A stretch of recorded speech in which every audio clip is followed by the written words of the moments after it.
রাগী মানুষের 8টি ভালো গুণ। নাম্বার 1, রাগী মানুষদের মন খুব নরম হয়। নাম্বার 2, তারা নিজের ভালোবাসার মানুষগুলোকে আগলে রাখে। নাম্বার 3, যারা বেশি রাগ করে তারা সকলেরই ভালো চায়, তবুও দিন শেষে তাদেরই বেশি দোষ হয়। নাম্বার 4, বেশি রাগ করা মানুষ কখনোই কাউকে ধোঁকা দেয় না। নাম্বার 5, তারা মতামত প্রকাশে সাহসী হয় এবং অন্যায়ের বিরুদ্ধে রুখে দাঁড়ায়।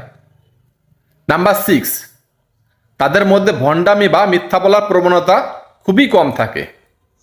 নাম্বার 7, তারা একবার কোনো কিছু সিদ্ধান্ত নিলে তাতে অটল থাকে। নাম্বার 8, তারা সহজে হার মানে না এবং লক্ষ্য অর্জনের জন্য কঠোর পরিশ্রম করে।